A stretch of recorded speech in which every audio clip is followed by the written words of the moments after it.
This version of Thor is a major improvement over the first two, so let's check them out.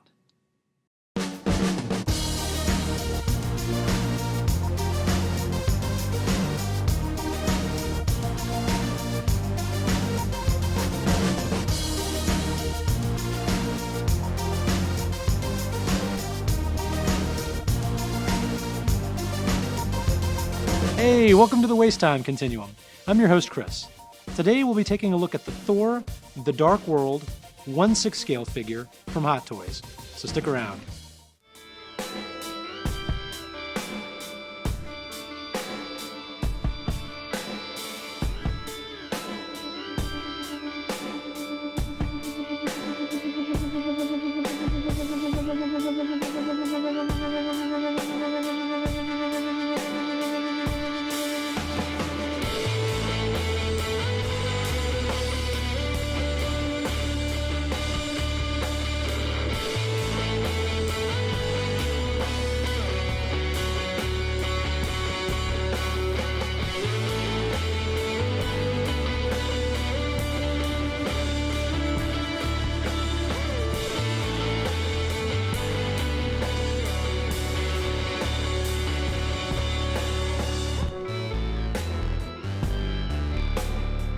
The art direction on Thor was done by Yuli, with a head sculpt by K.A. Kemp. Now, this open mouth expression they went with is a little risky. They've been very hit or miss with it in the past.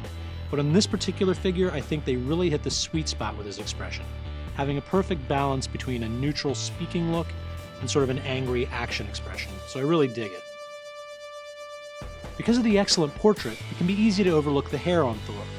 For being sculpted and not rooted, the hair looks fantastic, with lots of layers and separate strands and braids, which end up looking quite realistic at 1/6 scale. Thor's armor is just as cool as the head sculpt.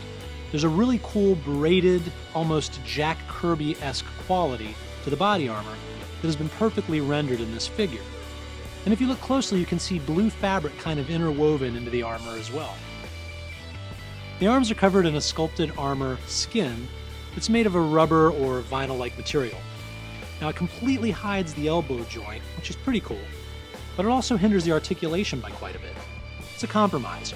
Only you can decide for yourself if it's worth it or not.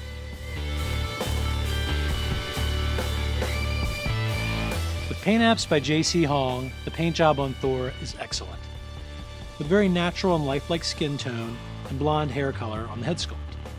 I also really dig the muddy look of his boots. It's too bad they didn't dirty up the bottom of his cloak to match him. The biggest issue is the color of the armor on Thor's arms. The armor is silver when it should be a darker gray, almost titanium color.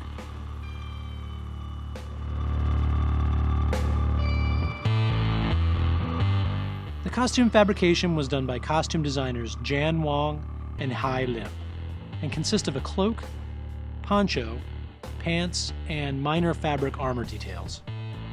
The long red cloak looks great, but like I said before, it could have used a bit of weathering. The poncho is one of my favorite accessories, and somehow makes Thor look like even more of a badass. The pants are made of similar faux leather material, like the poncho, and have silver armor detailing down the sides that matches the armor on his arms. You're also going to find some blue fabric hanging underneath the bottom of his body armor.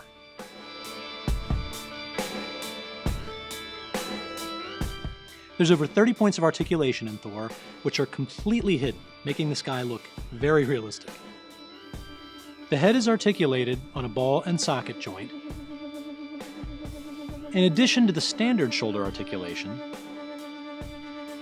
the shoulders are ratcheted and bend outward to about 70 degrees, or roughly 3 to 4 clicks of the internal ratchet. The elbows are also ratcheted and have a limited range of motion of about 60 degrees. I wouldn't go past about 2 clicks inside the ratcheted elbow.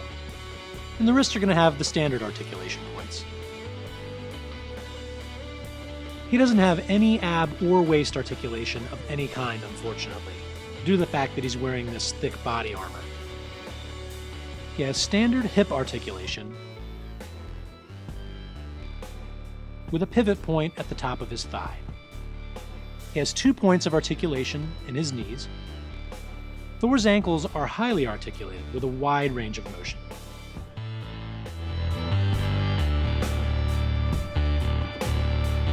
Thor comes with a decent number of accessories for you to recreate nearly any look from the film. You get his hammer, Mjolnir, which is made of metal and very heavy for its size. He comes with one black poncho, 6 pairs of interchangeable hands, including 2 fists, 2 open palms, 2 relaxed palms, and 2 hands for holding Mjolnir. A standard black crotch grabber display stand with movie logo is also included. Thor also comes with an Asgardian Bifrost emblem. It's made of a durable cardboard material and comes in 3 separate pieces.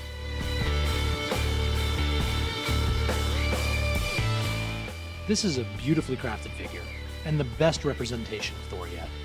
When you combine the spot-on head sculpt with the fact that all of the joints are completely hidden, you get one very photogenic figure. And with ratcheted arm joints, you don't have to worry about the weight of his hammer pulling his arms down all the time. However, there are some drawbacks with this figure. The articulation is very limited, everywhere except in the legs. And with the cracking rubber issues with the Ed 209 figure, I worry about the lifespan of the rubber armor on Thor's arms.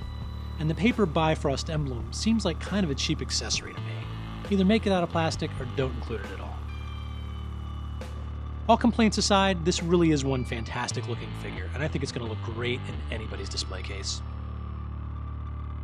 If you're interested in getting Thor, you can pick him up for around $230 at any respectable online retailer.